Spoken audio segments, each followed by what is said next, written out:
Bismillahirrahmanirrahim. Assalamualaikum warahmatullahi wabarakatuh.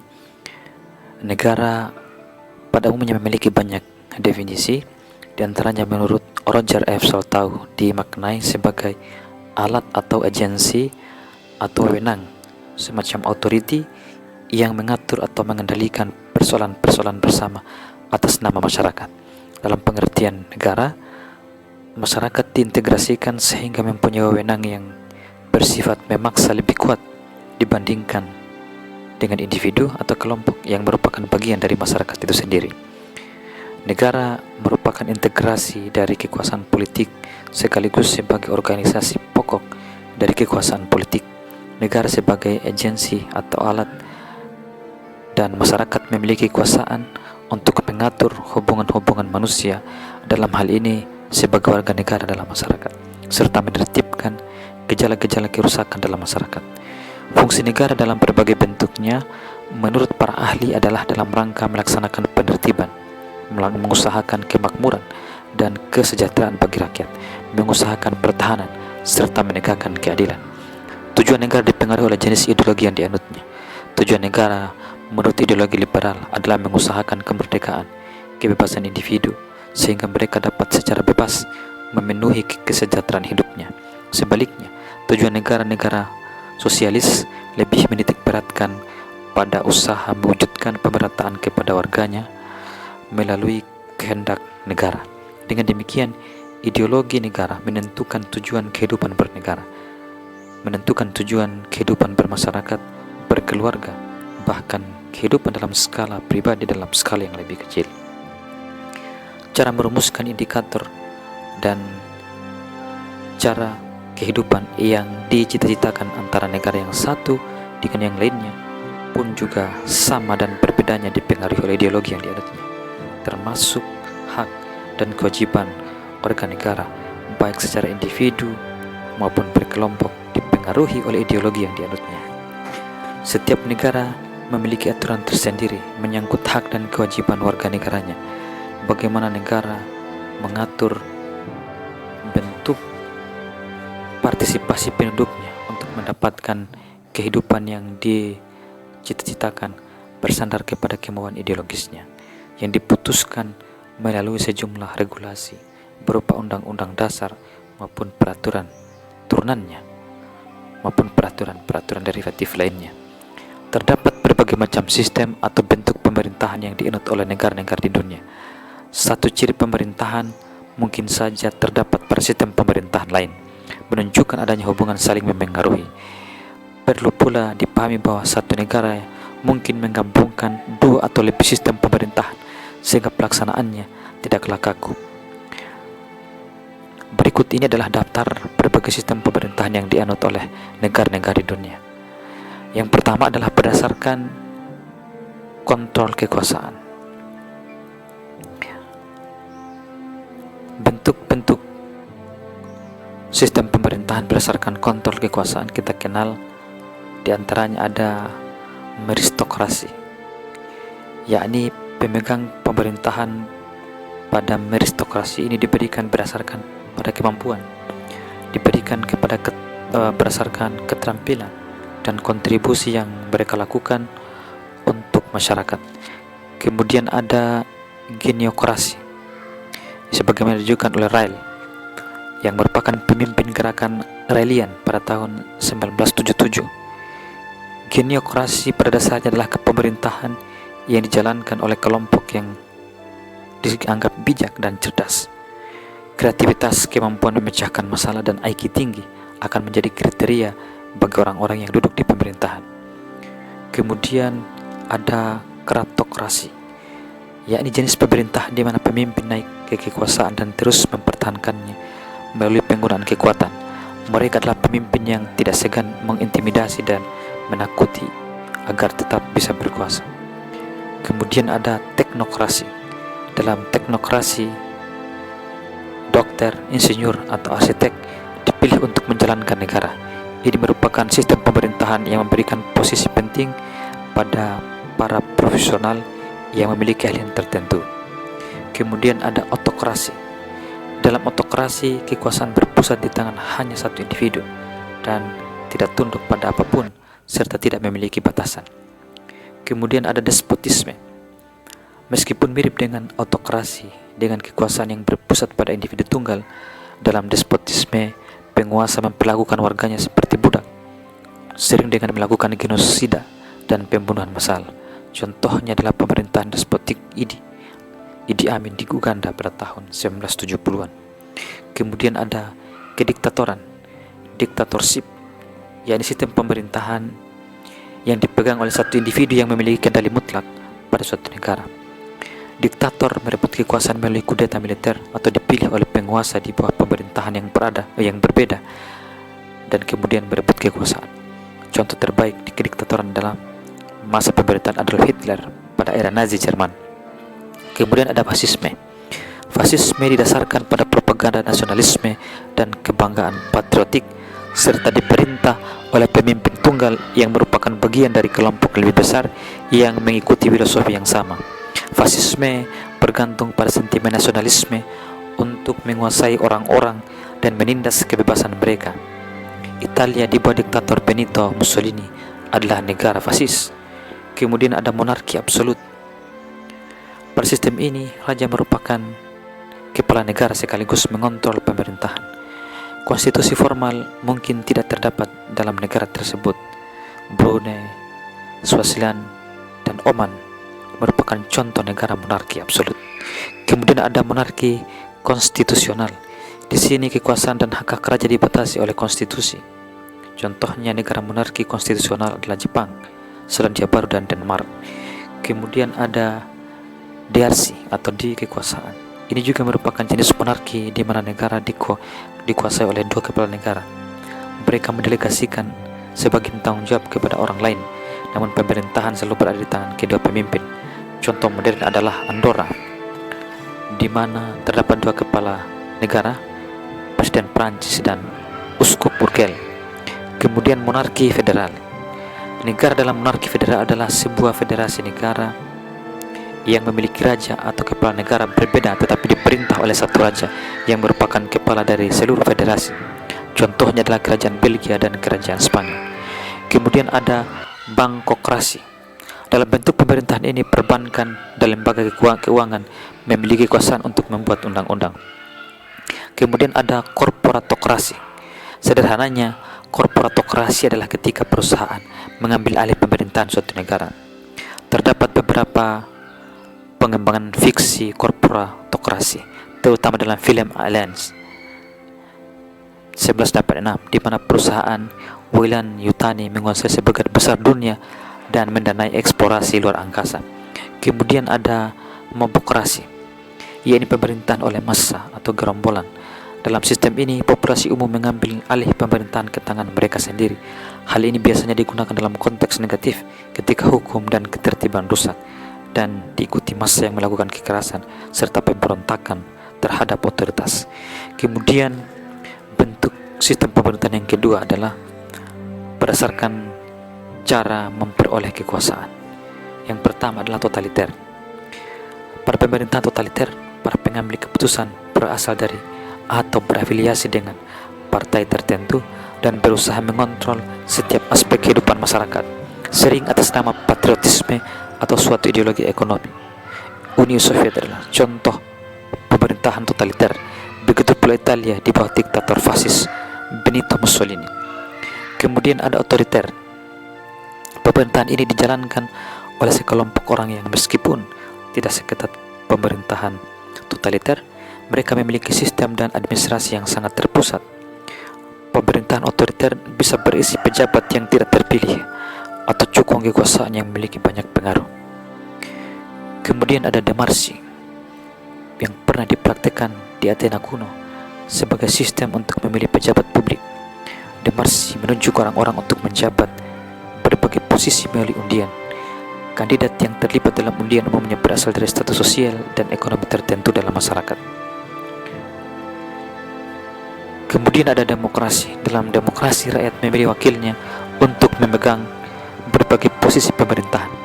Terdapat berbagai partai politik yang bersaing dalam pemilu dan berusaha memikat pemilih dengan janji kampanye dan program-programnya.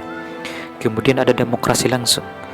Ini adalah versi ekstrim dari demokrasi, di mana orang-orang mewakili diri mereka sendiri dengan semua keputusan diambil oleh rakyat melalui voting atau referendum. Kemudian ada demokrasi liberal, yakni demokrasi yang dianut banyak negara saat ini. Sistem ini disebut pula demokrasi perwakilan, di mana rakyat memilih wakil mereka untuk membuat perundangan dan peraturan lain.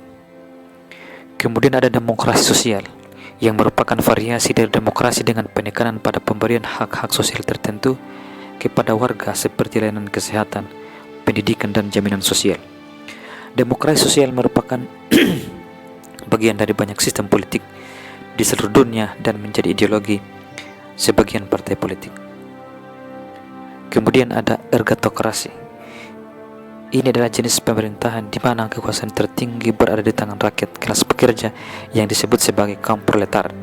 Seringkali para pemberontak yang berhasil mengambil alih kekuasaan melalui revolusi kekerasan akan mengubah masyarakat menjadi sosialis dan komunis, dan mengklaim mereka telah memberikan kembali kekuasaan kepada rakyat. Kemudian ada kritarki. Pada kritarki, hakim memerintah semua orang. Ahli hukum adalah yang membuat dan memperlakukan semua hukum negara dan bertanggung jawab atas penyelesaian sengketa. Kemudian ada plutokrasi, pemerintahan yang diselenggarakan oleh orang kaya dan berkuasa. Plutokrasi sering dijadikan konotasi negatif ketika para penguasa, apakah mereka menjadi bagian dari republik atau demokrasi, adalah orang-orang kaya dan memiliki kedudukan sosial tinggi. Kemudian ada stratokrasi. Dalam pemerintahan ini, militer dan pemerintahan identik satu dengan yang lain. Pengabdian di militer menjadi kriteria utama dalam memilih suatu posisi kepemimpinan. Kemudian ada teokrasi. Pemerintahan jenis ini dijalankan oleh gereja atau badan keagamaan lainnya.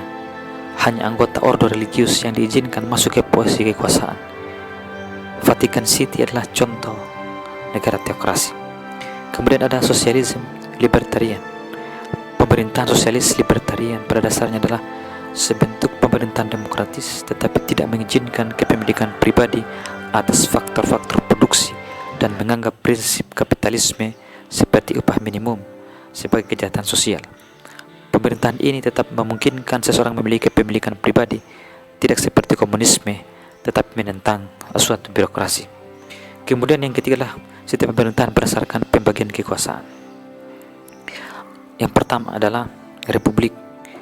Republik bisa mencakup berbagai jenis pemerintahan yang telah disebutkan sebelumnya, yang didefinisikan sebagai masyarakat yang tidak memiliki monarki, serta rakyat yang memiliki kontrol atas pemerintah, baik melalui perwakilan atau langsung. Republik parlemen. Pada sistem pemerintahan ini, kepala negara tidak memiliki kekuasaan eksklusif, tetapi berbagi dengan seorang pejabat terpilih, serta merupakan yang sering disebut sebagai Perdana Menteri. Terdapat pula parlemen di mana persoalan hukum, ekonomi, dan kebijakan lain dibahas dan disahkan. Kemudian Republik Federal, yakni sebuah republik federal memiliki beberapa negara bagian dengan pemerintahan independen, tetapi berada di bawah pemerintahan pusat atau pemerintahan federal. Contoh negara yang menganut sistem ini adalah Amerika Serikat, Swiss, India, Rusia, dan Meksiko. Kemudian ada Republik Islam, sebuah republik di mana pemerintahan dilakukan sesuai dengan hukum Islam, dapat dianggap sebagai Republik Islam. Contohnya adalah Pakistan dan Afghanistan. Walaupun ini memiliki beberapa catatan terkait dengan apa yang disebut sebagai hukum Islam yang diterapkan, tentu saja hanya sebagian yang diterapkan dalam konteks ini. Kemudian ada Republik Sosialis. Pada Republik Sosialis, warga tidak diperkenankan untuk memilih dengan tujuan negara difokuskan pada mencapai tatanan sosialisme. Negara seperti ini umumnya memiliki sistem satu partai dan menganut kebijakan terpusat. Contohnya adalah Republik Cina. Kemudian monarki federal, sebuah sistem federal di mana terdapat banyak negara bagian yang diperintah oleh raja, tetapi memiliki satu raja sebagai kepala negara. Kemudian sistem pemerintahan yang keempat yang berdasarkan klasifikasi ekonomi. Yang pertama adalah kapitalisme, yakni sebuah negara yang mempraktikkan ekonomi pasar bebas, dan persaingan sempurna. Warga negara dapat mencari nafkah, memiliki properti, dan membeli barang serta jasa sesuai dengan pendapatan mereka. Negara kapitalis bisa memiliki jenis pemerintahan demokrasi, federal, oligarki, atau bahkan aristokrasi. Kemudian ada sosialisme, mirip dengan sistem republik sosialis, di mana alat-alat produksi dikuasai oleh pemerintah yang menyediakan pelayanan dasar kepada masyarakat seperti pendidikan dan kesehatan. Namun, orang-orang tetap diperbolehkan memiliki harta pribadi dan terlibat dalam perdagangan. Kemudian ada komunisme. Di sini warga negara tidak diperkenankan memiliki alat produksi dan kepemilikan pribadi. Semua kebutuhan diproduksi oleh negara dan didistribusikan ke masing-masing individu sesuai dengan kebutuhannya. Struktur kekuasaan di pemerintahan komunis sering terpusat atau konservatif. Kemudian ada feodalisme, bentuk pemerintahan lama di mana raja memberi porsi besar tanah kepada bangsawan dan mengizinkan mereka mempekerjakan pekerja dan menarik pajak. Pemerintahan ini terutama banyak diadopsi sebelum abad ke-18 di bawah sistem monarki. Kemudian ada bentuk pemerintahan lain, yakni anarki, yaitu suatu keadaan di mana tidak terdapat pemerintahan formal yang mengontrol masyarakat. Anarki dalam konteks politik dapat didefinisikan sebagai sebuah masyarakat tanpa negara yang mengatur dirinya sendiri dan ditandai dengan lembaga sederhana yang tidak memiliki struktur kekuasaan. Anarkisme sering memiliki konotasi negatif sebagai keadaan kerusuhan atau perlawanan dengan kekerasan terhadap otoritas. Kemudian ada junta militer. Junta adalah kata Spanyol yang berarti pertemuan. Junta militer berarti adanya sekelompok perwira militer yang menguasai pemerintahan suatu negara. Mereka merebut kekuasaan dari pemerintah melalui kudeta dan berbagi kekuasaan di antara mereka sendiri. Kalau kita melihat bagaimana pembagian bentuk-bentuk sistem pemerintahan negara, sistem pemerintahan di dunia saat ini, sebagaimana saya sebutkan di atas, maka kita melihat bahwa ada satu sistem pemerintahan yang tidak dicantumkan di sini. Entah apa alasannya, baik dalam sistem pemerintahan berdasarkan kontrol kekuasaan, berdasarkan cara memperoleh kekuasaan, berdasarkan pembagian kekuasaan, berdasarkan klasifikasi ekonomi, atau berdasarkan bentuk pemerintahan lain. Yang ini yang sama maksudnya adalah sistem kehilafahan yang pernah dipraktikkan pada masa selepas Nabi Muhammad SAW selama sekitar 1000 tahun lebih dan berakhir pada tanggal 3 Maret 1924 di masa Ottoman. Jadi sistem kekhilafahan ini kita kenal ada Khulafaur Rasyidin, kemudian kekhilafahan Umayyah, kekhilafahan Bani Abbasiyah, kekhilafahan Bani Utsmaniyah. Dan sistem ini adalah sistem yang paling lama diterapkan di dunia. Demikian terkait dengan bentuk-bentuk sistem pemerintahan yang ada di dunia. Assalamualaikum warahmatullahi wabarakatuh.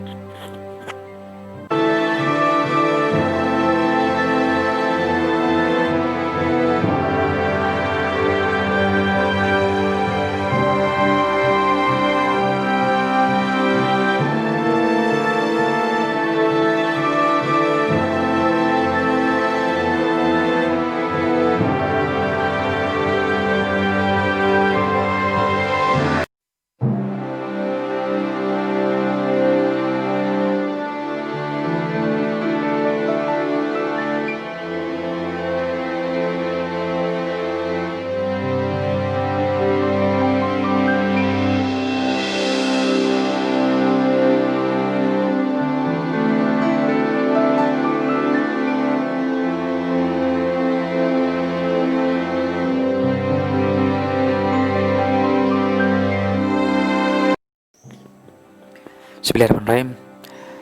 Terkait dengan sejarah partisipasi dalam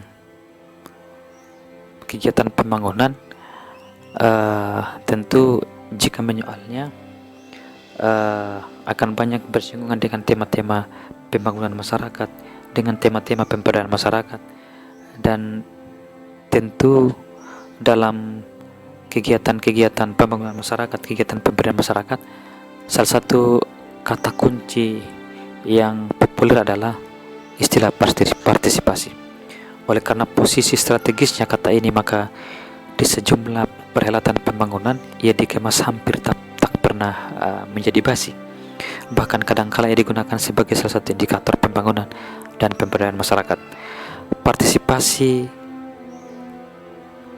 masyarakat dalam perspektif peran sesungguhnya bukanlah merupakan sesuatu yang baru, tetapi sudah dikenal dalam seluruh latar komunitas maupun peradaban sejak masa purba dahulu kala hingga masyarakat Kiwari atau pada keadaan terkini. Namun dari aspek terminologi sosial dan konsepsi pembangunan nampaknya masih terasa hangat dan terus mengalami metamorfosa dalam berbagai bentuk dan uji sosial hingga hari ini. Sebagaimana kita tahu bahwa konsep partisipasi dirumuskan pada pertengahan tahun 1970-an di tengah-tengah tumbuhnya kesadaran bahwa upaya-upaya pembangunan pada saat itu tidak terlalu berdampak pada pengentasan kemiskinan. Paradigma pembangunan di tahun 1960-an dan 1970-an merupakan peninggalan dari aturan kolonial atau penjajah, khususnya pada sistem perencanaan di akhir tahun 1930-an dan setelah periode Perang Dunia Kedua.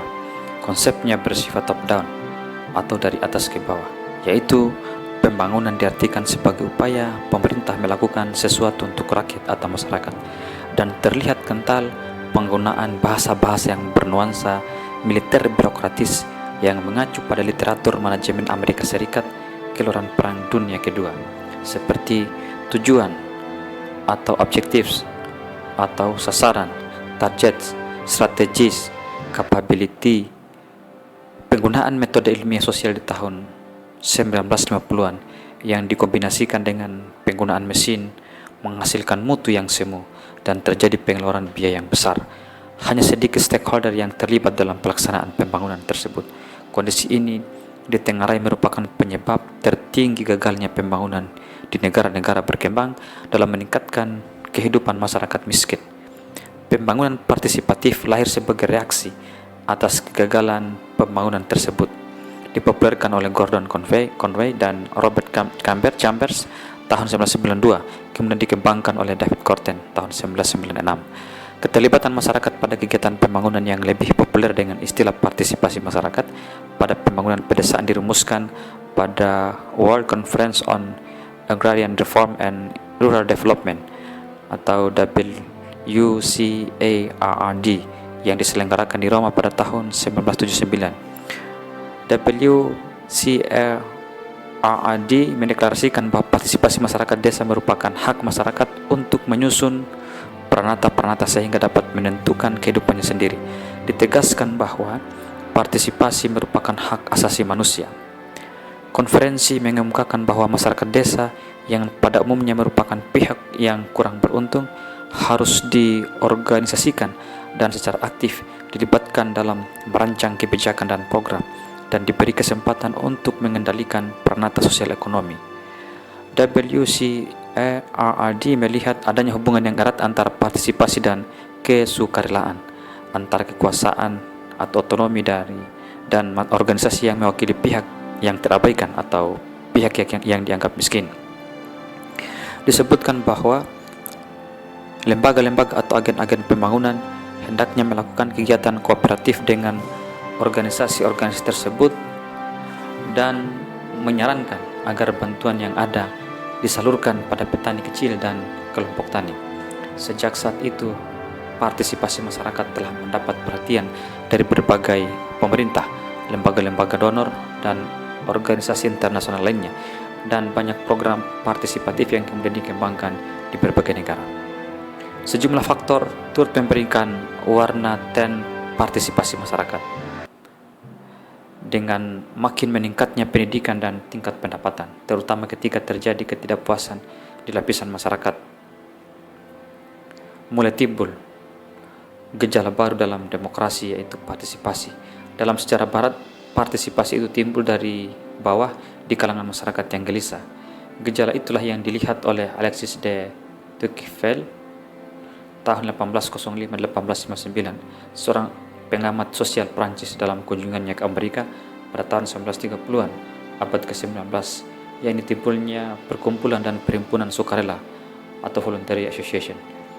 Berbagai fungsi-fungsi kinerja turut direalisasikan selain menyelenggarakan kepentingan mereka sendiri berupa berbagai kegiatan inovatif. Perkumpulan dan perhimpunan itu juga bertindak sebagai pengimbang kekuatan negara atau sebagai SA counter weights to state power. Ada 3 macam peranan yang dijalankan oleh perkumpulan dan perhimpunan tersebut. Yang pertama, menyaring dan menyiarkan pendapat dan rumusan kepentingan yang jika tidak dilakukan pasti tidak akan terdengar oleh pemerintah atau kalangan masyarakat. Kedua, menggairahkan dan menggerakkan upaya-upaya swadaya masyarakat daripada menggantungkan diri pada prakarsa negara.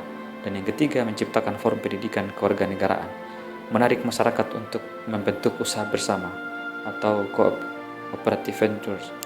Dan dengan demikian mencarikan sikap menyendiri atau isolatif serta membangkitkan tanggung jawab sosial yang lebih luas. Demikian, Assalamualaikum warahmatullahi wabarakatuh.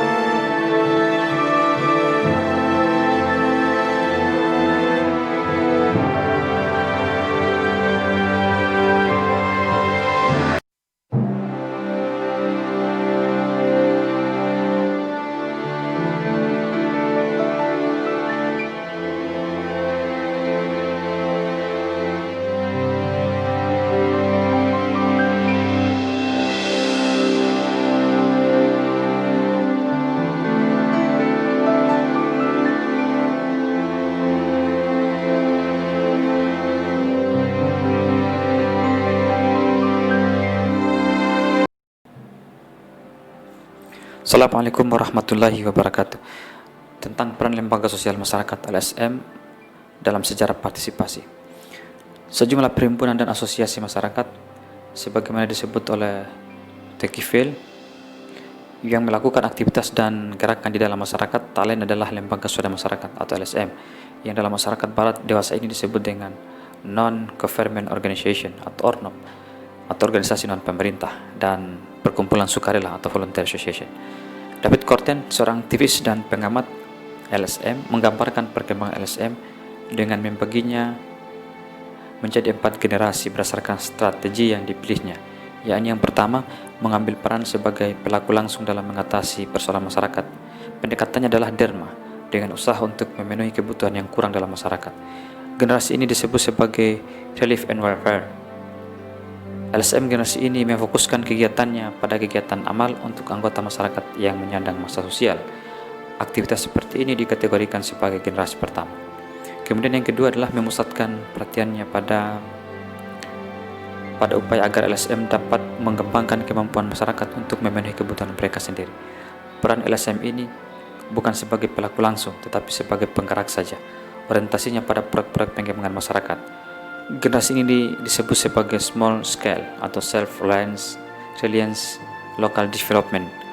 Generasi ini melihat masalah sosial dengan lebih kompleks, tidak sekedar melihat soal yang langsung kelihatannya saja, tapi juga mencari akar masalah. Fokusnya pada upaya membantu masyarakat memecahkan masalah mereka, misalnya program-program peningkatan pendapatan, industri kerajinan, dan lain-lain. Semboyan yang populer adalah berilah pancing dan bukan ikannya. Ini dikategorikan sebagai generasi yang kedua. Kemudian yang ketiga, keadaan di tingkat lokal sebagai kiblat, dilihat sebagai kiblat saja dari masalah regional atau nasional. Masalah mikro dalam masyarakat tak dipisahkan dengan masalah sosial, politik pembangunan nasional. Karena itu penanggulangan mendasar dilihat hanya bisa dimungkinkan kalau ada perubahan struktural. Kesadaran seperti itulah yang tumbuh pada LSM generasi ini, bersamaan dengan otokritiknya atas LSM generasi sebelumnya sebagai pengrajin sosial. LSM generasi ini disebut sebagai Sustainable System Development atau ditempatkan sebagai generasi ketiga. Dan yang keempat, generasi ini berusaha agar ada transformasi struktural sosial dalam masyarakat dan di setiap sektor pembangunan yang memengaruhi kehidupan. Visi dasarnya adalah cita-cita terciptanya dunia baru yang lebih baik Karena itu dibutuhkan keterlibatan penduduk dunia. Jadi gerakan ini dimotori oleh gagasan dan bukan organisasi yang terstruktur. Generasi ini disebut sebagai People Movement atau generasi keempat. Ada yang berpendapat bahwa cikal bakal LSM di Indonesia telah ada sejak prakemerdekaan, lahir dalam bentuk lembaga keagamaan yang bersifat sosial atau amal, dapat dikategorikan generasi pertama. Pada tahun 1950-an, tercatat muncul LSM yang kegiatannya bersifat alternatif terhadap program pemerintah. Dua pelopornya misal adalah LSD atau Lembaga Sosial Desa dan Perkumpulan Keluarga Kesejahteraan Sosial. Tahun 1960-an lahir beberapa lembaga yang bergerak terutama dalam pengembangan pedesaan. Pendekatan dengan proyek-proyek mikro menjadi ciri utama masa ini, terutama yang menyangkut aspek sosial ekonomi pedesaan. Pada kurun waktu ini pula, lembaga-lembaga ini merintis jaringan kerjasama nasional. Misalnya, lahir Yayasan Sosial Tani membangun, yang kemudian berkembang menjadi Bina Desa maupun Bina Swadaya. Pada tahun 1970-an, ciri LSM yang muncul dan berkembang merupakan fenomena yang dianggap unik oleh karena dipengaruhi oleh Orde Baru atau Orba. Munculnya LSM dianggap merupakan reaksi sebagian anggota masyarakat atas kebijakan pembangunan yang ditempuh saat itu. Dasar penggeraknya adalah motivasi untuk mempromosikan peran serta dan keterlibatan masyarakat dalam pembangunan. Meski juga berorientasi pada proyek mikro, juga mengaitkan persoalan kebijakan pada tingkat makro. Contohnya LSM yang lahir pada generasi ini adalah LBH, YLKI, maupun LP3S. Perkembangan LSM di Indonesia sejak kurun itu sampai kini dianggap sangat pesat. Visi misi, pendekatan, dan isu beragam. Perkembangan LSM tidak bisa lagi dilihat secara linear dan mengikuti urutan waktu generasi per generasi. Organisasi-organisasi LSM di Indonesia sekitar tahun 1970-an disebut sebagai ORNOP yang merupakan terjemahan dari NGO. ORNOP atau NGO bisa merupakan satu lembaga bisnis, dalam ini swasta, organisasi profesi, klub olahraga, kelompok artis, jamaah aliran agama, lembaga dana, yang penting semua organisasi yang bukan pemerintah. Interaksi antara kelompok ORNOP ini mempengaruhi tatanan sosial politik masyarakat dalam kehidupan sehari-hari. Masing-masing memperjuangkan kepentingannya dan pemerintah hanya berfungsi sebagai wasit. Peran-peran LSM mendorong agar segala sesuatu dimulai dari masyarakat dalam suasana yang hampir-hampir bebas dari intervensi negara. Istilah ORNOP kemudian berubah menjadi LSM karena di satu sisi adanya kesan dan anggapan bahwa istilah ORNOP memiliki konotasi negatif seakan-akan melawan pemerintah zaman Orde Baru dengan aktivitas yang berbau oposisi atau non-pemerintah. Di lain pihak, dalam kalangan aktivisnya saat itu ada kesadaran bahwa gerakan mereka ini dilandasi oleh suatu misi positif, yakni mengembangkan kemandirian dan membangun kesadaran, tidak semata-mata bukan pemerintah atau non-government. Pergeseran ORNOP menjadi LSM sebenarnya menimbulkan perbedaan arti. Landasan ORNOP adalah untuk non-governmentalism, sedangkan LSM adalah auto-governmentalism. Dengan kata lain, yang dibangun oleh LSM bukan non-kepemerintahan, tetapi keswadayaan dan kemandirian. Penggantian istilah ORNOP menjadi LSM sesungguhnya telah memberikan perbedaan makna yang sangat mendasar. Formalisasi kemudian dilakukan pemerintah terhadap LSM melalui Undang-Undang Nomor 4 Tahun 1982 tentang pokok-pokok pengelolaan lingkungan hidup, kemudian diatur pula dengan Undang-Undang Nomor 8 Tahun 1985 tentang keormasan dan Mendagri Nomor 8 Tahun 1990-an. Pada pasal 19 Undang-Undang Nomor 4 Tahun 1982 disebutkan, lembaga swadaya masyarakat berperan sebagai penunjang bagi pengelolaan lingkungan hidup. Sedangkan dalam penjelasannya, LSM mencakup antara lain kelompok profesi yang berdasarkan profesinya bergerak menangani masalah lingkungan. Kemudian yang kedua, kelompok hobi yang mencintai kehidupan alam terdorong untuk melestarikannya. Dan yang ketiga, kelompok minat yang berminat untuk membuat sesuatu bagi pengembangan lingkungan hidup. Dalam perkembangannya terjadi pergeseran pada batasan, fungsi dan peran LSM dibandingkan dengan pengertian aslinya dalam arti NGO menjadi tereduksi. Karena keberadaan LSM terutama saat Orba syarat dengan intervensi pemerintah, maka ada beberapa LSM yang kemudian dalam pergerakannya memakai bentuk yayasan karena yayasan lebih fleksibel. NGO memperoleh status resmi atau konsultatif status dalam PBB sejak tahun 1970-an. NGO juga mempunyai kode etik yang berlaku secara internasional. Sampai sekarang hampir semua kesempatan dalam pertemuan delegasi NGO berhak hadir dengan suara penuh. Disediakan forum-forum khusus untuk NGO karena NGO dalam sistem PBB ini telah pula dilembagakan secara permanen di bawah UNDP, disebut sebagai NGO Forum. Di Indonesia, NGO Forum ini mungkin karena kekaburan makna dan keunikan LSM sering menjadi bahan olok-olokan, semisal Kongo atau Government NGO atau LSM plat merah. Secara normatif, terjadi pasang surut perkembangan dalam pengakuan eksistensi ke-LSM-an di Indonesia.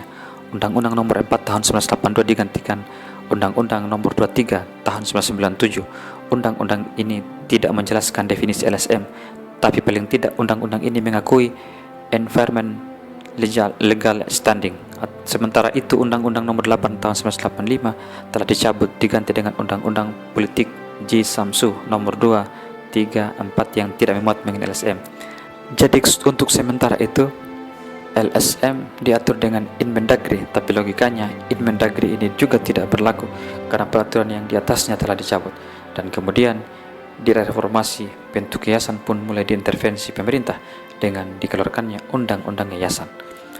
Peran serta NGO tak luput mendapatkan kritikan, khususnya terkait indikasi bahwa NGO merupakan alat bagi neoliberalisme. Diakui bahwa kemungkinan saja neoliberalisme beroperasi dalam dua lini, yakni ekonomi dan budaya politik, dan juga dua level, yakni rejim dan rakyat kelas bawah. Tidak dapat dipungkiri bahwa banyak sekali pihak berduit atau pihak asing yang tertarik mendanai kegiatan-kegiatan yang dilakukan NGO di Indonesia, dan tentunya ada beberapa persyaratan yang harus dipenuhi oleh NGO untuk memperoleh dana tersebut. Yang perlu menjadi catatan penting adalah sejauh mana tingkat independensi dan bargaining position terhadap penyandang dana, terlebih lagi evaluasi kerja LSM dilakukan oleh mereka, dan bagaimana pertanggungjawaban LSM terhadap masyarakat, sebab sampai saat ini tidak ada mekanisme pertanggungjawaban LSM terhadap masyarakat. Jadi masyarakat sendirilah yang menilai keberadaan LSM di tengah-tengah mereka. Untuk situasi demikian, kadangkala ada elemen masyarakat yang menyindir LSM sebagai singkatan dari lembaga suka menipu dan semisalnya. Hal itu mungkin merupakan serangkaian pengalaman yang dialami oleh masyarakat karena ada LSM yang menyelewengkan dana jaringan pengaman sosial misalnya. Assalamualaikum warahmatullahi wabarakatuh.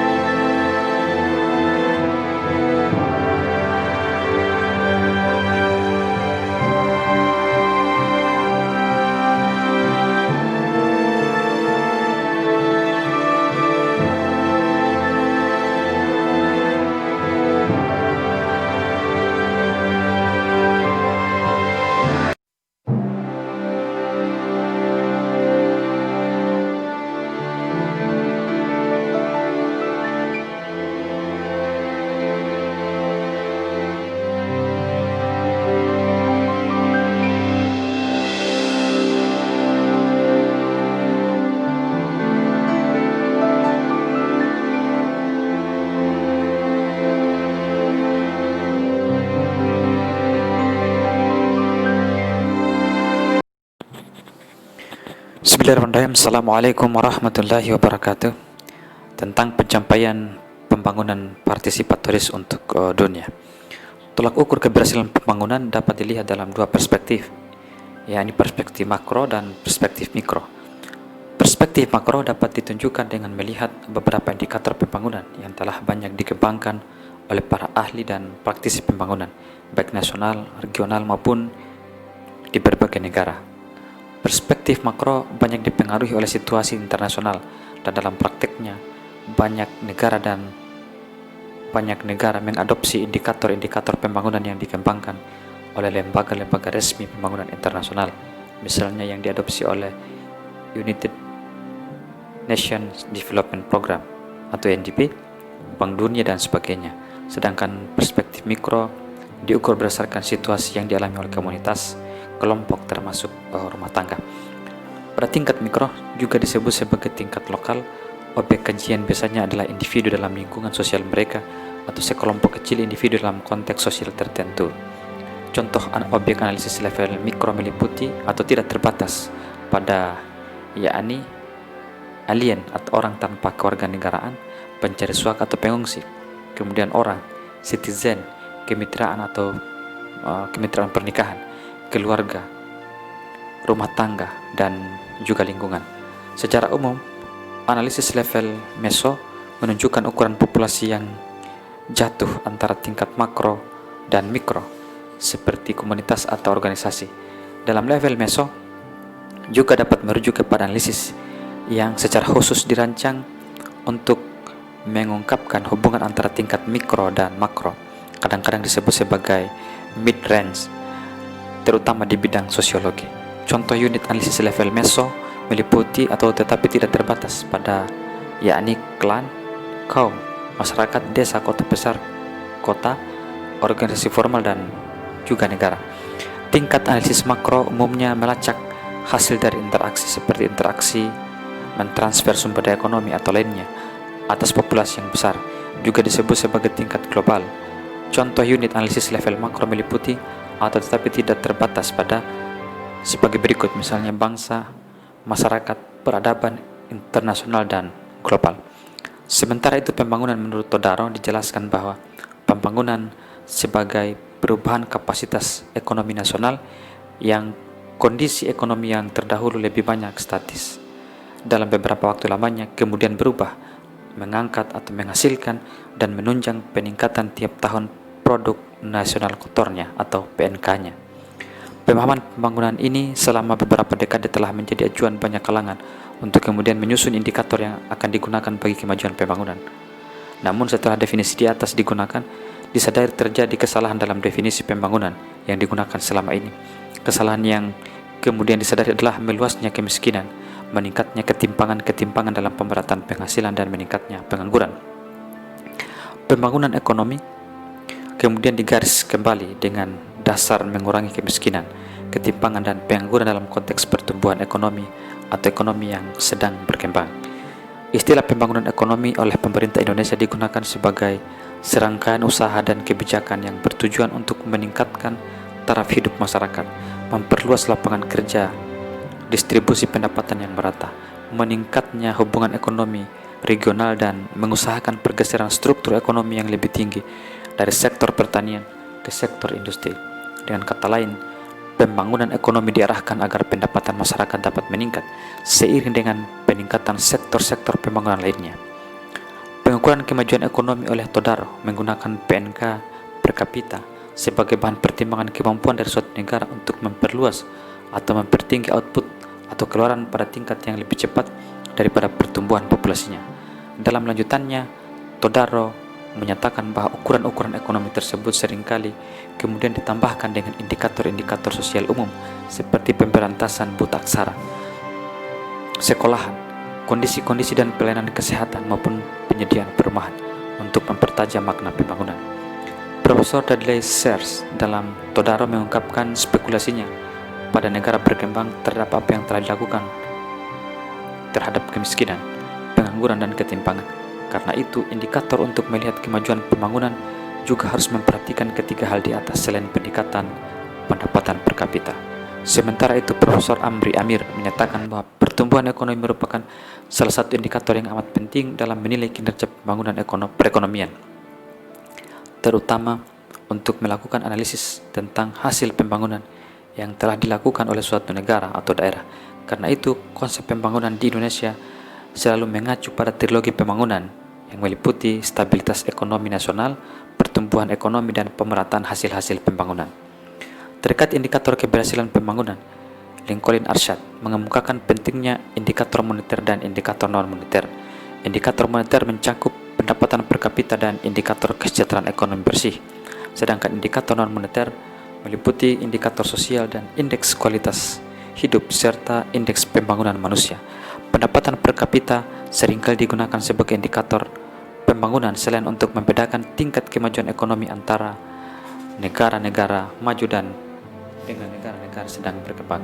Dengan kata lain, pendapatan per kapita selain bisa memberikan gambaran tentang laju pertumbuhan kesejahteraan di berbagai negara, juga dapat menggambarkan perubahan corak perbedaan tingkat kesejahteraan masyarakat yang sudah terjadi di antara berbagai negara. Pendekatan indikator kemajuan di atas bukan tidak memiliki kelemahan. Salah satu kelemahan mendasarnya adalah bahwa tingkat pendapatan per kapita sebagai indikator pembangunan adalah bersumber pada anggapan bahwa tingkat kesejahteraan masyarakat ditentukan oleh besarnya pendapatan per kapita masyarakat tersebut. Padahal ada faktor-faktor non-ekonomi yang turut mempengaruhi tingkat kesejahteraan antara lain adat istiadat, iklim, alam sekitar, dan lain sebagainya. Kelemahan kedua berikutnya adalah asumsi sejahtera yang digunakan merupakan hal yang bersifat subjektif. Artinya, tiap orang punya pandangan hidup, tujuan hidup, dan cara-cara hidup yang berbeda. Kelemahan metodologis lainnya bersumber dari pengabaian perbedaan antar negara mencakup struktur umur penduduk, distribusi pendapatan nasional, dan perbedaan nilai mata uang. Sederet kelemahan memang menyertai indikator tersebut, namun indikator pendapatan per kapita tersebut masih tetap digunakan hingga saat ini karena dianggap sebagai kelebihan memfokuskan pada ration dari pembangunan, yakni kenaikan tingkat hidup dan menghilangkan kemiskinan. Indikator kemajuan pembangunan dari sisi indikator moneter lainnya adalah indikator kesejahteraan ekonomi bersih. Indikator ini mencoba untuk mengoreksi nilai-nilai GNP dengan konsep Net Economic Welfare atau NEW. Koreksi dilakukan dengan dua cara, koreksi positif dan koreksi negatif. Koreksi positif berkenaan dengan jumlah jam kerja dan sektor ekonomi informal. Koreksi negatif berkaitan dengan kerusakan lingkungan. Ilustrasi yang diberikan misal untuk koreksi negatif pada kerusakan lingkungan bersamaan dengan hasil produk yang bermanfaat, misal sebuah bangunan perumahan yang nyaman. Dalam GNP terkadang juga hasil yang merugikan, misal kerusakan tanah, galian, batu kali, polusi udara, air yang kesemuanya digunakan dalam pembangunan perumahan tadi. Dari uraian di atas, biaya yang sangat merugikan itu belum tergambar dalam hasil produk dan harga pasar. Oleh karena itu, biaya-biaya ekonomi tersebut harus dikurangi dari nilai GNP untuk mendekati NEW atau NEW. Indikator kemajuan pembangunan dari sisi non-moneter adalah indikator sosial. Bickerman dalam Lincoln Arshad mengemukakan cara lain untuk membandingkan tingkat kesejahteraan masyarakat di berbagai negara dengan cara yang dinamakan indikator non-moneter yang disederhanakan, yakni Modified Non-Monetary Indicators. Indikator ini mengemuka karena ketidaktersediaannya data yang digunakan pada negara sedang berkembang untuk menghitung pendapatan nasional yang dinilai berdasarkan harga-harga di negara lain. Cara ini menghitung tingkat kesejahteraan dari setiap negara ditentukan sebagai tingkat konsumsi atau jumlah persediaan beberapa jenis barang tertentu yang datanya dapat dengan mudah diperoleh di negara-negara sedang berkembang. Data tersebut adalah jumlah konsumsi baja dalam satu tahun dalam satuan kilogram, jumlah konsumsi semen dalam satu tahun dikalikan 10 dalam satuan ton, jumlah surat dalam negeri dalam satu tahun, jumlah persediaan pesawat radio dikalikan 10, jumlah persediaan telepon dikalikan 10, jumlah persediaan berbagai jenis kendaraan, dan jumlah konsumsi daging dalam satu tahun dalam satuan kilogram. Selain Bickerman, United Nations Research Institute for Social Development atau UNRISD juga mengembangkan ukuran indikator yang serupa namun dengan variabel yang berbeda. Indikator kemajuan pembangunan dari sisi non-moneter lainnya adalah indeks kualitas hidup dan indeks pembangunan manusia. Maurice de Morris dalam Lincoln Arshad mengenalkan Physical Quality of Life Index atau PQLI atau indeks kualitas hidup. IKH merupakan indeks gabungan dari tiga indikator, tingkat harapan hidup, angka kematian, dan tingkat melek huruf. United Nations for Development Program UNDP mengembangkan suatu indeks yang dikenal dengan Indeks Pembangunan Manusia atau Human Development Index. Indikator tersebut disusun dari tingkat harapan hidup, tingkat melek huruf masyarakat, dan tingkat pendapatan real per kapita berdasarkan daya masing-masing negara. Indeks Pembangunan Manusia atau HDI pada tahun 1990 dikembangkan oleh pemenang Nobel India Amartya Sen dan seorang ekonom Pakistan Mahbub-ul Haq, serta dibantu oleh Gustav Franis dan dari Yale University dan Lord Magnantisai dari London School of Economics. Sejak itu indeks ini dipakai oleh program pembangunan PBB pada laporan IPM tahunannya. Tanggal 14 Maret 2013, Badan Program Pembangunan Perserikatan Bangsa-Bangsa merilis laporan pembangunan manusia. Indeks ini didasarkan pada tahun 2012. Laporan tersebut merangkumi 185 anggota PBB dari 193 negara bersama dengan Hong Kong dan wilayah Palestina. 8 negara PBB tidak dimasukkan karena rata yang tidak mencukupi rata-rata IPM seluruh bagian dunia, dan kelompok negara juga dimasukkan sebagai perbandingan. Negara-negara terbagi dalam 4 kategori berdasarkan IPM-nya, yakni sangat tinggi, yakni kategori baru yang ditambahkan pada laporan untuk tahun 2007. Kemudian kategori tinggi, menengah, dan rendah, mulai dari laporan untuk tahun 2007. Kategori pembangunan manusia yang sangat tinggi dirujuk sebagai negara maju, sedangkan sisanya dikelompokkan sebagai negara berkembang. Negara berkembang adalah istilah yang digunakan untuk menjelaskan dan mengkategorikan negara-negara di dunia yang memiliki standar hidup relatif rendah, sektor industri yang kurang berkembang. Skor Indeks Pembangunan Manusia atau Human Development Index (HDI) berada pada tingkat menengah ke bawah serta rendahnya pendapatan per kapita. Negara yang dikategorikan sebagai beberapa negara yang masuk kategori negara industri baru antara lain Argentina, Brasil, Meksiko, Cina, termasuk Taiwan dan Hong Kong, Singapura, Korea Selatan, Yunani, Spanyol, dan Portugal. Sebagian besar negara di dunia, yakni sekitar 76%, dikategorikan sebagai negara berkembang. Negara-negara tersebut adalah sebagian besar negara di Afrika, Amerika Tengah, dan sebagian negara di Laut Karibia, termasuk juga negara-negara Arab, serta sebagian besar negara Asia Tenggara. Di luar kategori negara berkembang dan negara maju, ada beberapa negara yang dikelompokkan sebagai negara gagah, failed state. Negara-negara ini masih menghadapi perang sipil serta memiliki penguasa yang otoriter, misalnya Afghanistan, Haiti, Somalia, Myanmar, Irak, dan Korea Utara. Menurut data The World Bank, yang termasuk negara sedang berkembang, digolongkan menurut wilayahnya adalah sebagai berikut. Negara-negara Afrika ada Angola, Benin, Botswana, Burkina Faso, Burundi, Kamerun, Chad, Pantai Gading, Kongo, Djibouti, Mesir, Ethiopia, Gabon, Ghana, Kenya, Lesotho, Liberia, Libya, Mali, Malawi, Mauritius, Morocco, Mozambik, Namibia, Nigeria, Rwanda, Senegal, Sierra Leone, Somalia, Afrika Selatan, Sudan, Tanzania, Togo, Tunisia, Uganda, dan Zimbabwe. Kemudian negara-negara Amerika Utara, Tengah, dan Karibia ada Bahamas, Barbados, Costa Rica, Kuba, Republik Dominika, El Salvador, Guatemala, Haiti, Honduras, Jamaika, Nicaragua, Panama, Trinidad, Tobago. Kemudian negara-negara Amerika Selatan ada Bolivia, Kolombia, Chile, Ekuador, Paraguay, Peru, Suriname, Uruguay, Venezuela, maupun Guyana. Kemudian negara-negara Asia, Afghanistan, Bahrain, Bangladesh, Brunei, Burma, Kamboja, India, Indonesia, Iran, Irak, Yordan, Kuwait, Laos, Lebanon, Malaysia, Mongolia, Nepal, Korea Utara, Oman, Pakistan, Filipina, Qatar, Saudi Arabia, Sri Lanka, Syria, Thailand, Timur Leste, UAE, Vietnam, Yaman.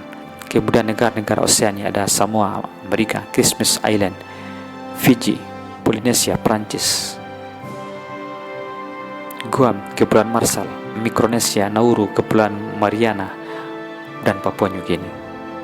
Adapun ciri-ciri negara berkembang tersebut adalah sebagai berikut. Pertama, sebagian besar penduduknya, lebih dari 70%, bekerja di sektor pertanian. Kemudian yang kedua, industrinya biasanya berlatar belakang agraris, terutama memanfaatkan hasil kehutanan, pertanian, dan perikanan, atau industri sektor pertama dan sektor kedua. Kemudian yang ketiga, tenaga pertanian masih mengandalkan tenaga kerja manusia. Luas lahan garapan relatif sempit dengan teknologi yang sederhana, sehingga hasilnya tidak maksimal. Kemudian yang kelima, pendapatan per kapita rendah. 6. Angka kelahiran dan kematian masih tinggi. Yang ketujuh, tingginya angka pengangguran karena besarnya jumlah penduduk dan terbatasnya lapangan kerja. Yang kedelapan, pendidikan formal tersebar secara tidak merata dengan kualitas yang buruk. Kesembilan, kelebihan jumlah penduduk yang menyebabkan tidak terjangkaunya atau tidak meratanya pelayanan sosial. Dan yang ke-10, kedudukan dan peran wanita sangat terbatas dan cenderung dipandang sebagai kelas 2. Dalam perspektif mikro, pembangunan menekankan kepada pembangunan individu, keluarga, kelompok, dan terkadang termasuk juga organisasi. Program-program pembangunan dalam perspektif mikro diarahkan kepada penguatan individu, keluarga, dan kelompok agar mereka dapat memperoleh kesejahteraan atau well-being. Berbeda dengan perspektif makro yang sangat memberi penekanan kepada kuasa, ideologi, modal, dan perbedaan ekonomi politik. Perspektif mikro dapat digunakan dalam melihat apa yang dinamakan modal sosial atau social capital. Telah banyak kajian-kajian yang menunjukkan pentingnya modal sosial dalam perkembangannya. Perspektif mikro dapat digunakan dalam melihat apa yang dinamakan modal sosial atau social capital. Telah banyak kajian-kajian yang menunjukkan pentingnya modal sosial dalam pembangunan.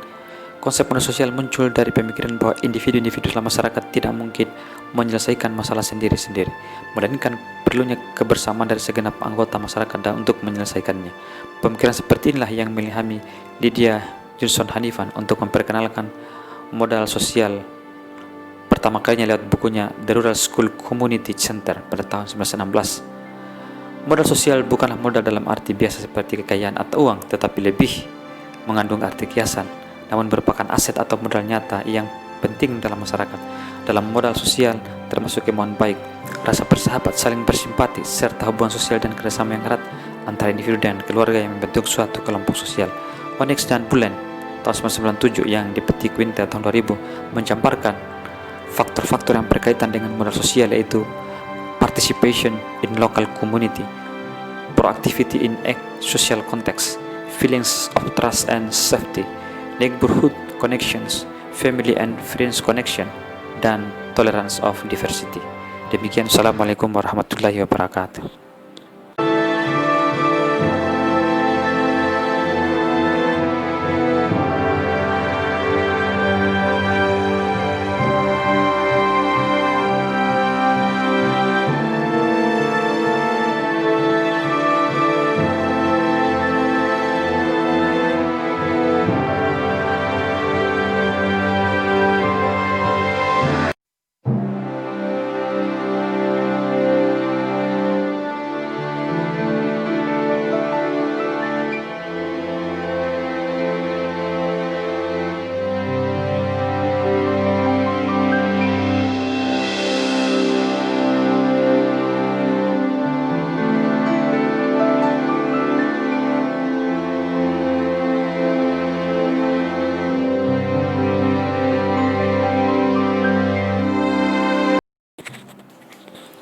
Bismillahirrahmanirrahim. Assalamualaikum warahmatullahi wabarakatuh. Tentang perspektif makro dalam beragam status negara-negara di dunia, adalah Ibnu Khaldun, sang bapak sosiologi dunia, yang mengatakan bahwa bangsa terjajah selalu mengikuti mode penjajah, baik dalam slogan-slogan, gaya busana, agama, dan keyakinan, serta berbagai aktivitas dan perilaku mereka. Ungkapan ini menunjukkan suatu aksioma sosiologis dalam ekologi kekuasaan global, bahwa ada hubungan erat antara interaksi berbagai negara di dunia. Bahkan hampir pasti dapat dikatakan bahwa saat ini tiada lagi negeri yang terisolasi dari pengaruh negeri lainnya. Semua terbuka untuk saling mempertukarkan beragam informasi, materi maupun energi. Interaksi dalam konstelasi global terjadi dalam bentuk yang semakin dinamis, dipicu oleh banyak faktor klasik seperti alasan politik, ekonomi maupun sosial. Sedangkan faktor kontemporer yang merupakan faktor pendukung banyak didukung oleh perkembangan teknologi dan informasi. Dalam dinamika global tersebut, interaksi masyarakat tak jarang menggeliat dari problematika demografi, sumber daya, dan energi. Namun tetap saja dalam bahasa pembangunan, penuntasan problematika tersebut bermuara pada apa yang dinamakan dengan kesejahteraan. Bentuk yang paling dasar dalam mendeskripsikan ukuran kebahagiaan dalam domain pembangunan saat ini adalah indikator pelayanan dasar, baik dalam indikator pembangunan makro maupun mikro. Banyak aspek yang dapat ditelusuri dalam mengurai situasi makro. Di antaranya adalah aspek kependudukan dunia. Banyak negara-negara besar yang pernah menjadi rahim peradaban, kesemuanya adalah negara-negara yang sukses mengelola permasalahan demografinya. Membaca lingkungan internasional dalam aspek kependudukan, tentu salah satu fokusnya adalah pada sebaran jumlah penduduk pada berbagai negara di dunia.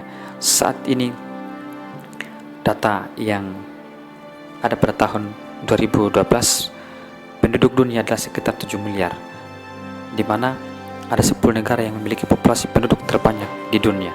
Yang pertama adalah Cina atau Republik Rakyat Cina.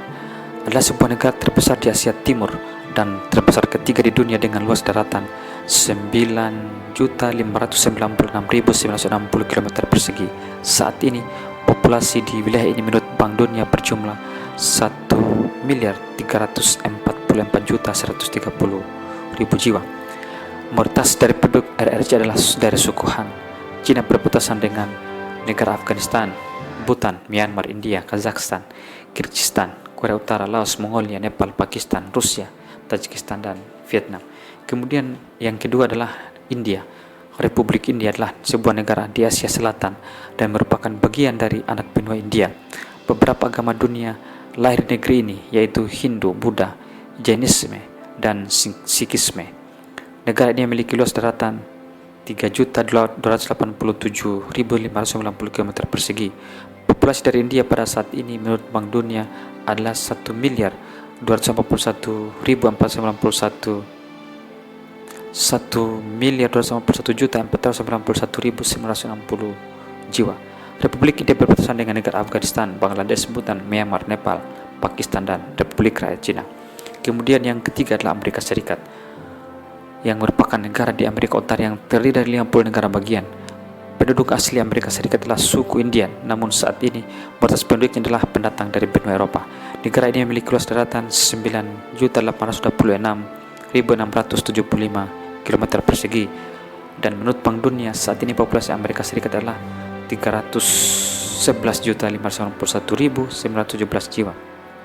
Amerika Serikat, kecuali Alaska dan Hawaii, berbatasan dengan negara Meksiko dan Kanada. Yang keempat adalah Indonesia, sebuah negara kepulauan di Asia Tenggara yang terdiri dari ribuan pulau dan ratusan suku bangsa, dengan luas daratan 1.904.569 km persegi. Dan menurut Bank Dunia, jumlah populasi Indonesia saat ini adalah 242.325.638 jiwa. Republik Indonesia merupakan negara populasi umat Islam terbesar di dunia, yang berbatasan dengan Malaysia, Singapura, Filipina, Australia, Timur Leste, dan Papua Nugini. Kemudian yang kelima adalah Brasil. Republik Federal Brasil adalah negara terbesar di Amerika Selatan dengan luas daratan 9.014.077 km persegi. Negara ini merupakan negara paling timur di benua Amerika. Jumlah populasi Brasil saat ini menurut data Bank Dunia sekitar 196.655.014 jiwa. Negara-negara yang berbatasan dengan Republik Federal Brasil adalah Uruguay, Argentina, Paraguay, Bolivia, Peru, Kolombia, Venezuela, Guyana, Suriname, dan Guyana, Perancis. Yang keenam adalah Pakistan, sebuah negara yang terletak di Asia Selatan. Pakistan berpenduduk mayoritas Muslim dan merupakan negara dengan penduduk mayoritas Muslim terbesar kedua setelah Indonesia. Luas daratan Pakistan adalah 803.950 km persegi, dan menurut Bank Dunia jumlah populasi negara ini adalah 176.765.364 jiwa. Pakistan berbatasan dengan Afghanistan, Iran, India, dan China. Kemudian yang ketiga adalah Nigeria, yang merupakan sebuah negara yang terletak di Afrika Barat dan merupakan sebuah negara dengan penduduk mayoritas Muslim terbesar ke-6 di dunia. Luas daratan Nigeria adalah 923.768 km persegi dengan jumlah penduduk menurut Bank Dunia 162.470.737 jiwa. Republik Federasi Nigeria berbatasan dengan negara Benin, Chad, Kamerun, dan Niger. Kemudian yang ke-8 adalah Bangladesh, sebuah negara yang terletak di Asia Selatan dan merupakan sebuah negara dengan penduduk mayoritas Muslim terbesar keempat di dunia. Luas daratan Bangladesh adalah 157.510 km persegi, dan menurut Bank Dunia jumlah penduduk Bangladesh adalah 150.493.658 jiwa. Bangladesh merupakan negara terpadat ke-7 di dunia dan terbanyak ke-8 di dunia. Negara ini berbatasan dengan negara India dan Myanmar. Yang ke-9 adalah Rusia, sebuah negara yang membentang dari sebelah timur Eropa sampai utara Asia dan merupakan negara terluas di dunia. Rusia memiliki luas daratan 17.075.400 km persegi dan jumlah populasi penduduknya sebanyak 141.930.000 jiwa. Wilayah Rusia berbatasan dengan negara Norwegia, Finlandia, Estonia, Latvia, Belarus, Ukraina, Georgia, Azerbaijan, Kazakhstan, China, Mongolia, dan Korea Utara. Kemudian yang ke-10 adalah Jepang, sebuah negara kepulauan di Asia Timur dan terdiri dari 6.000 lebih pulau. Sekitar 97% daratan di Jepang berada di keempat pulau besarnya, yakni Hokkaido, Honshu, Shikoku, dan Kyushu. Luas daratan negara ini adalah 377.944 km persegi dan jumlah penduduknya menurut Bank Dunia adalah 127.817.227 jiwa. Jepang berbatasan dengan negara Republik Rakyat Cina, Korea, dan Rusia. Berdasarkan data di atas, yang data kependudukan dan data luas wilayah, dapat dihimpun informasi rasio jumlah penduduk dibandingkan dengan luas wilayah. yang dalam istilah statistik disebut dengan data kepadatan penduduk negara per kilometer persegi. Berikut adalah daftar negara atau dependensi menurut kepadatan penduduk. Data ini merupakan meliputi kawasan daratan dan perairan, danau, waduk, sungai pada tahun 2005. Yang pertama adalah Monaco dengan jumlah penduduk 32.409 jiwa, luas wilayah 1,95 km persegi, maka kepadatan penduduknya adalah 16.620 jiwa per kilometer persegi.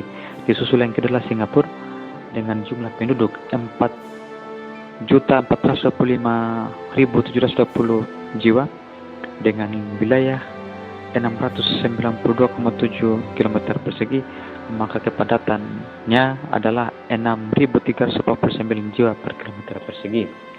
Kemudian yang ketiga adalah Vatikan dengan jumlah penduduk 921 jiwa dan luas wilayah 0,44 km persegi, maka kepadatan penduduknya adalah 2.093 jiwa per kilometer persegi.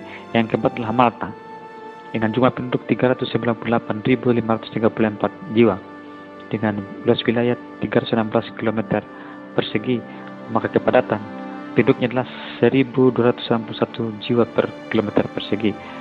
Yang kelima, Maladewa dengan jumlah penduduk 389.106 jiwa dengan luas wilayah 300 km persegi, maka kepadatan dalam satuan jiwa per kilometer persegi adalah 1.164 jiwa. Indikator dasar keberhasilan pembangunan yang diadopsi secara global berupa indikator pemenuhan pelayanan dasar, yakni ketersediaan infrastruktur dasar seperti ketersediaan air bersih, kesehatan, dan juga pendidikan. Menurut peringkat Bloomberg, Singapura berada di puncak sebagai negara paling sehat di dunia pada tahun 2012, diikuti oleh Italia, Australia, dan Swiss. Jadi apa yang membuat sebuah negara lebih sehat daripada yang lain? Menurut Bloomberg, negara sehat artinya negara tersebut memiliki budaya hidup sehat serta kesehatan dasar dan jaringan yang kuat sehingga harapan hidup lebih panjang dan tingkat kematian yang lebih rendah. Peringkat akhir dihitung berdasarkan skor risiko kesehatan yang memperhitungkan faktor pertimbangan kesehatan merokok, konsumsi alkohol, tingkat obesitas secara fisik tidak aktif, dan tingkat cakupan imunisasi. Skor ini kemudian dikurangi dari nilai kesehatan utama